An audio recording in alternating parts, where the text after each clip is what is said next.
sitting here with Mickey Fulp. He is the Mercenary Geologist. Thank you so much for joining us, Mickey. Thanks for having me, Anna. You've been busy this conference. You've been speaking a lot.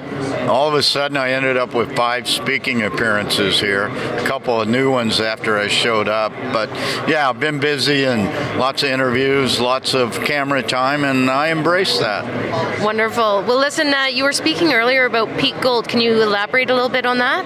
Yeah, I wrote a piece a couple of months ago called Why Peak Gold is Fake News. And I don't know if you remember, Telfer came back out in the fall and said, we've found all the good gold deposits. There's nothing left to be found, and we're looking, but gold production is going to go down. I could not disagree more. I think he's full of so much fluff, if you will.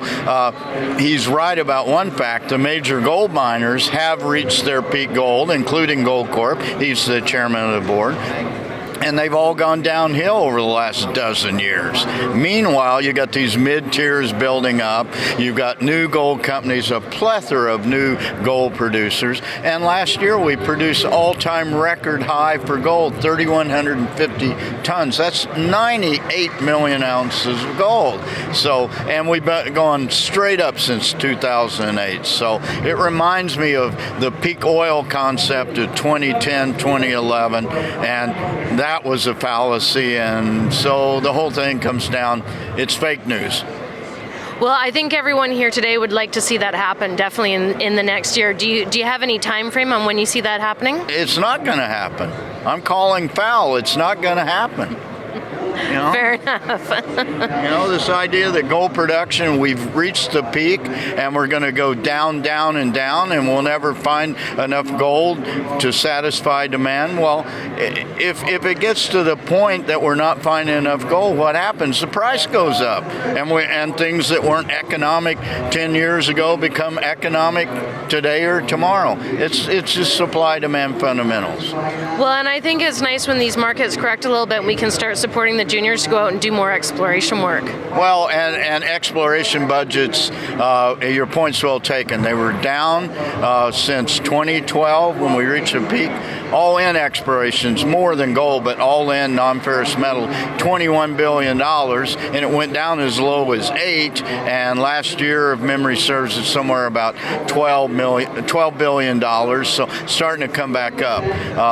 But we are really dependent on exploration to supply us with a bounty of metals. The Earth is a beautiful and bountiful place, and I'm a cornucopian, and I'm fully convinced that we find and develop what we need when we need it.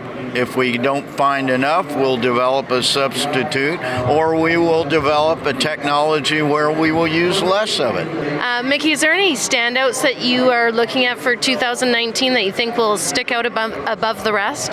Well, I cover 3 companies right now, so why don't we talk about them? And bear in mind, I'm a shareholder, and they pay to sponsor my website, so I'm biased, but I got lots of skin in the game. So Trilogy Metals owns the 2 highest grade giant copper deposits in the world, and a first world country in Alaska in the United States. TMQ on the New York American Exchange.